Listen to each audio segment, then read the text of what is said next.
Okay, y'all wanted a day in the life, so that's what you're gonna get. This is me waking up at 6 a.m. and I'm getting ready to pick up my new prosthetic. So this is me putting on my leg, my test socket leg, for the very last time, which is really, really exciting.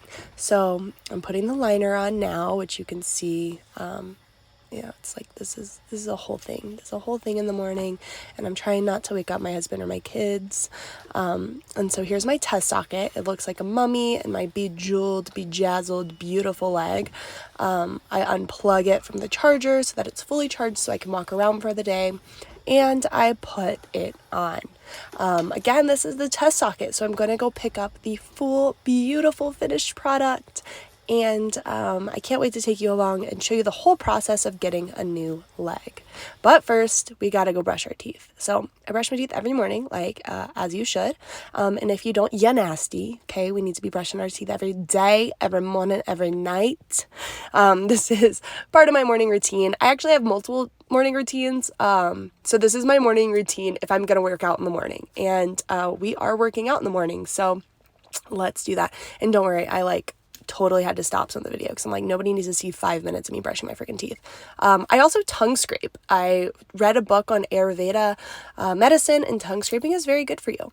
So then I put on my face cream and sunscreen.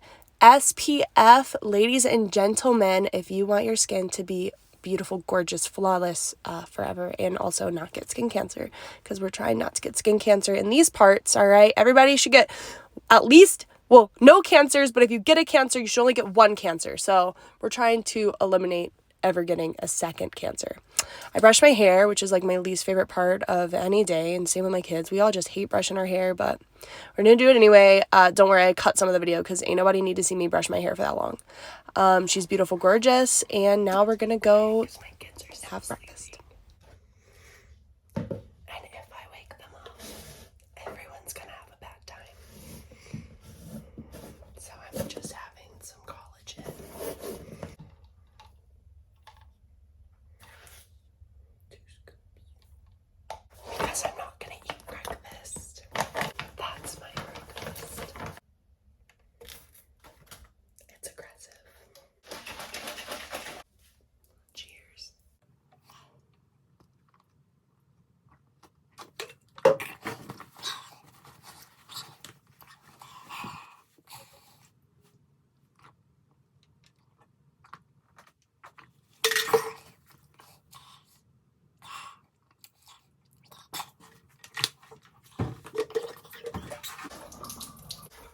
Pre-workout. Everything has to have the end of self-label. This is quite honestly my favorite part of the day. I do like 5 minutes of just journaling, sometimes planning out my day. I look at my to-do list. I make sure that, hey, that's a priority, or hey, that isn't. But I always do like a 5-minute free write, and just gets my thoughts out and helps me just organize for the day. And sometimes I get really inspired from it, which is really beautiful. So I encourage all of you guys to do like a 5-minute free write journal, because it can really be transformative. And then also doing it at night. I don't share my night routine in this video, so I'll have to do another day, but enjoy. Okay.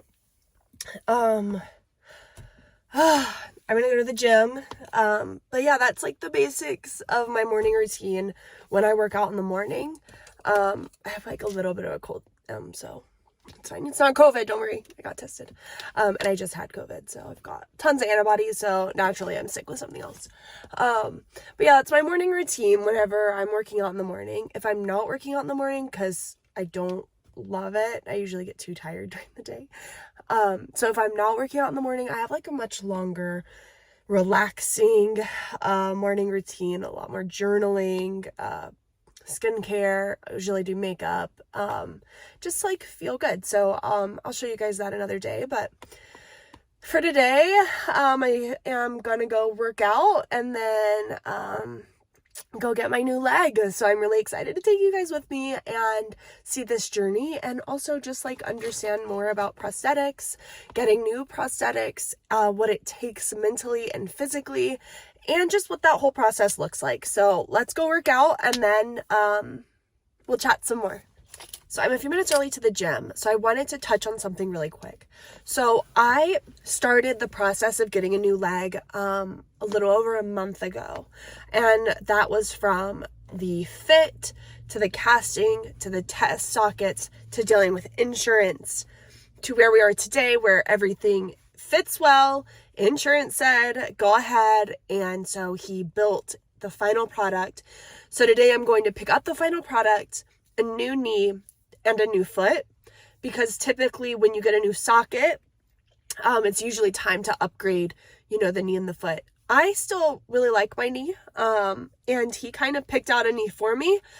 So I'm not 100% sure how I feel about that yet, but I guess we'll learn the new knee today, and I'll keep you updated.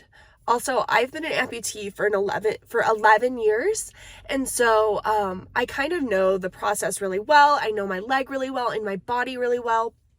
And so with all of that to say, even though I am an expert as an amputee, I always go into new legs and new sockets with like the beginner's mindset, because every time you get a new socket, a new leg, it's a new fit, it's a new alignment, it's new. The way that it walks can be new if it's a new setup like mine is today.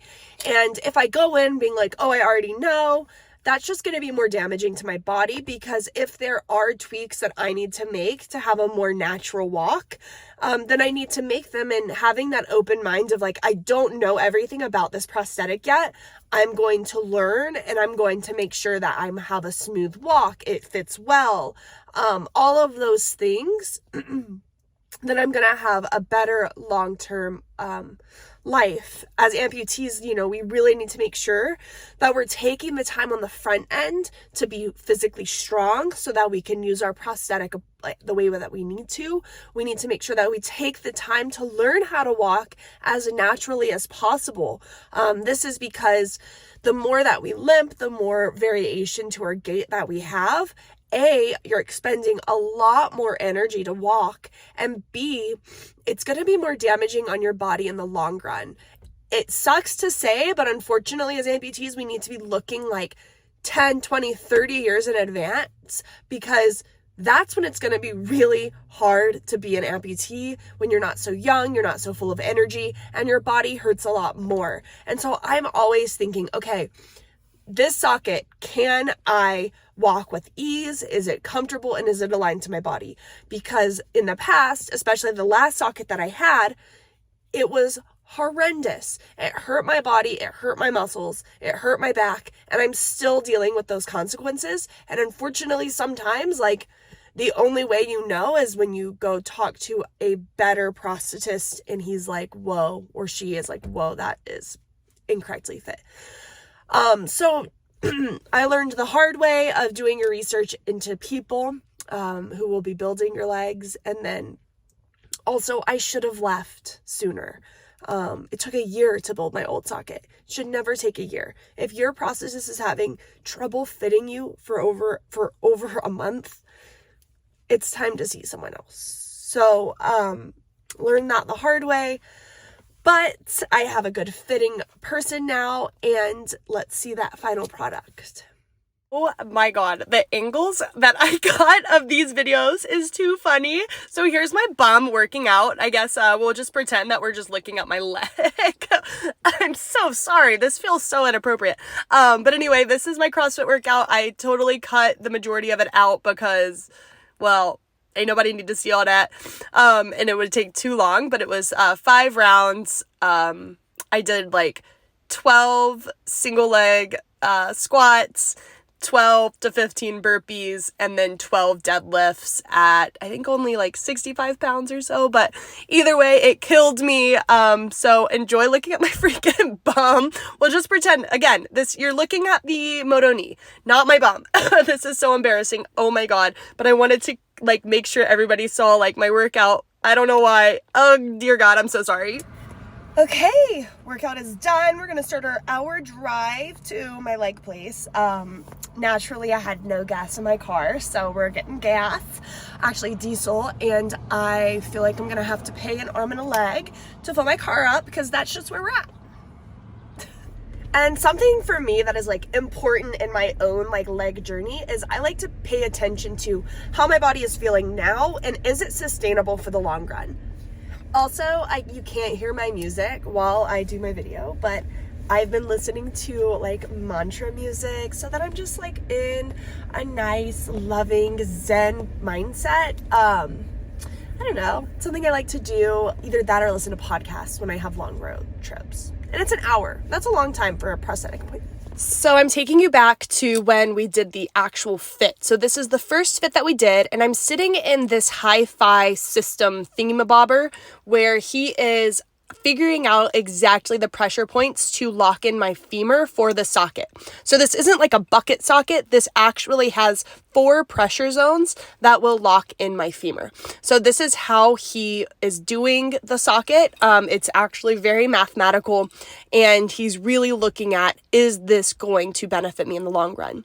So once that was completed, I put on these beautiful, gorgeous pants, like my bum though, and then they're casting it. So right now they're putting on literal like cast material. So it goes on wet, but it will harden, and then they will build the first test socket from there. So this is a pretty standard procedure for building new legs, new sockets, and it is super freaking awkward, and you have to wear these silly shorts so that your clothes don't get ruined and so that they can take the cast off. But this is, again, very normal. It's just really silly, and he enlisted help, so we had to have 2 people helping me on this. It's really, really funny. But yeah, this is like a normal process that you would go through. I know some places, they use like a scanning system, but because of the difficulty and like the intricacies of how we're building the socket, the scanning would not work. And now we're getting back into that little contraption. So to make sure, like, okay, we already had it aligned for my femurs. Now we're going to press these in so we know exactly where those pressure points are so that when they cast it, it's beautiful, beautiful, gorgeous, perfect for my body. Now, this has been the best fitting socket I have ever had. And I think it's because of this little contraption that we're in now. If anyone's like, hey, I can build you a hi-fi, and they do not have this contraption, run, do not walk, run away. You need that. After this whole process is done, you pick up what's called a test socket. This is my test socket. We've been working on it for a couple of weeks, and I was able to take it home. Not every office allows you to take your test socket home, but if you are, please do, because it is night and day difference in figuring out how the fit feels. How things feel in an office can be completely different than how they feel at home. So this is me with my final test, and now we are picking up my new prosthetic. So this is me finally getting that new prosthetic on. It's pink, it's glittery, it's gorgeous, and I am on my phone because I found out something very upsetting. Okay, so I am back home. I have my new socket, my new leg. It's beautiful, she's gorgeous, we love it, it fits great. And I wanted to touch on something. Well, first of all, I'm in my kitchen because if you can't tell, there's like this annoying like buzzing sound, and outside they're putting in Google Fiber. So that's kind of exciting, but also very annoying. And they hopefully will be done, and hopefully it doesn't get louder. Hopefully they will be done soon, and hopefully it doesn't get louder. Anyway, I have some important like perspectives I want to talk about when it comes to getting your prosthetics, maybe taking time to get a new fit. It can be a really daunting process. You have to deal with insurance or finding a way to pay for it out of pocket. You have to find someone who will listen to you. You have to take the time to go into a prosthetic office. Take the time, yes, the time, because sometimes those appointments are over an hour long, to sit there and try on things, and also go in with this mindset of, I may not be an expert with my new setup. I may not walk effortlessly immediately. I may have to take time to learn this new socket, to learn this new leg. You should never be in pain, but with every new adjustment and leg or foot or socket, it's gonna take time to adapt and readjust. And going in with, okay, I'm going to have to relearn how to use my prosthetic.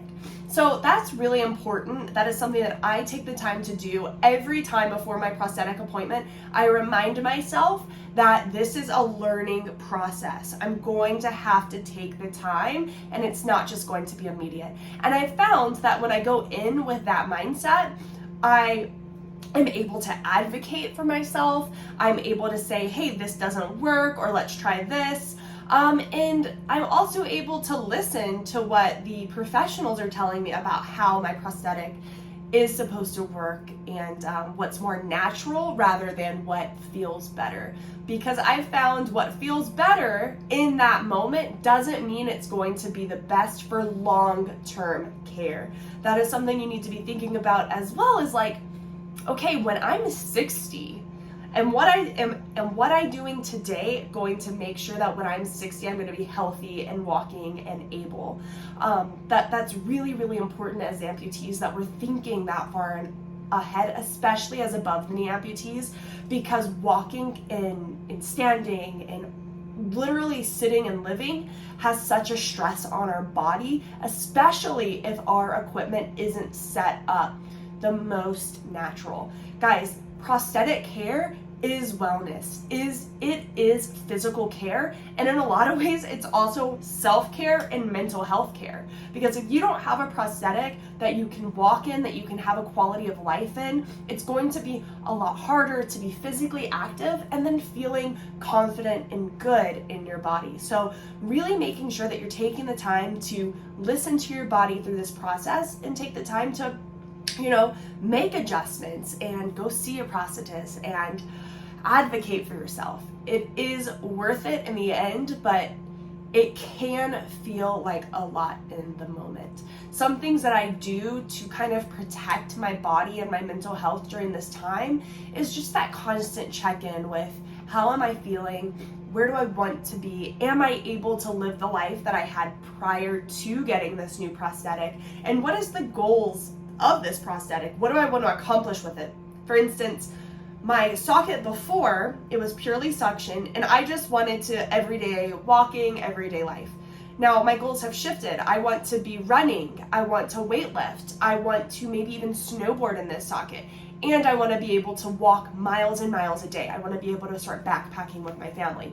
So my goals have shifted, which is why I chose the hi-fi socket with a lanyard, because I didn't want to ever have to worry about breaking suction, which I am a highly active person and I have a lot of range of motion. So breaking suction happens even with the tightest fits, because I have a very tight fit socket.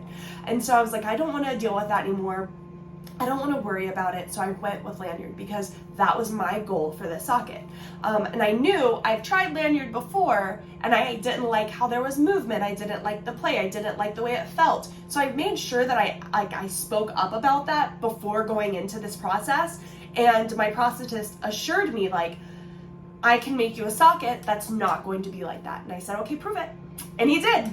He delivered. So making sure, like, I know what I want out of this socket. These are my goals. This is the activity level that I want to have. How can you help me get there? And if they're not comfortable, or you get halfway through the process and you're like, nah, this is trash, either A, advocate for yourself, allow opportunity for the prosthetist to listen and grow, or find a new prosthetist. Just because you start the process with someone doesn't mean you have to finish it. You can leave mid-build as long as you haven't gotten to the final stages where insurance has authorized it and you have a carbon fiber socket. Otherwise, you have free reign to leave, and you should if you are not being heard, listened to, supported, and protected. So make sure that you're advocating for yourself, and make sure that they're listening as well. And if they're not, do. But yes, I'm so freaking pumped for this new socket, new leg. I will be coming out with more content on explaining the leg a bit more as I learn it. It's a completely new leg. I've never worn one like it before. So I'm gonna learn it. I'm gonna get, figure out the limits with it, and what I like about it or what I don't like about it, and I will share that with you guys.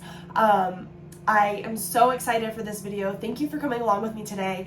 Right whenever I left, I went and got Starbucks, and then my car just like decided to drive me to TJ Maxx. And then this new prosthetic was like, you gotta go walk into the TJ Maxx and buy new workout clothes and hiking clothes, because I'm starting a new hiking journey and I will take you along with me, don't you worry.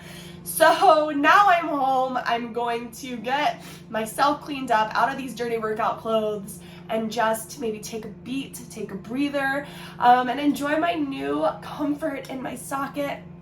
So thank you guys for coming along. I love you. I also wanted to share really quick the new direction that my brand is going. I am going, which, whatever, is I want to share more of my wellness and lifestyle practices and how I live a happy, fulfilled life while I'm still achieving my huge freaking goals. Because I realized that in 2018, after winning the Paralympics, I had a major life shift. And I decided I would not subscribe to the toxic work ethic culture that so many of us were taught. And I am ready to share how I got out of that, because I no longer live there. Like, I read something recently of a journal entry of mine from 2016, and I'm like, who is she? I want to go back and give her a hug, but I'm also so proud of the woman I've become. So I'm ready to share how I went from this highly anxious, unhappy, full of guilt, mom guilt, shame, unworthiness, to this being of light and happiness and love. And I love what I do, and I love how I get to do it. I have time and energy and space for my family, for my kids, and for my work. And I'm excited to share that with you guys on how I got there, practices I do, and things that you can implement into your life. And how does also disability education fit into this? Because I will still be sharing parts of my life about living with one leg. It's not going to be the whole part of my content, but it will still be a big part of it, because that's who I am. Like, it's a big part of my life. But I will always make sure to loop in some kind of wellness or mindset practice. Just like today, we have the beginner's mindset and how we approach. Even though I've been an amputee for 11 years, I still go in knowing that I'm going to have to learn something. And two, how prosthetic care is physical care and mental care. And so anyway, I love you guys. I hope you enjoyed this video, and I cannot wait to see you guys next week. We're gonna go on a hike, and I can't wait to share with you why I'm starting this hiking journey. It's pretty big news, and I hope you come along on that journey with me. Okay, bye for now. Mwah!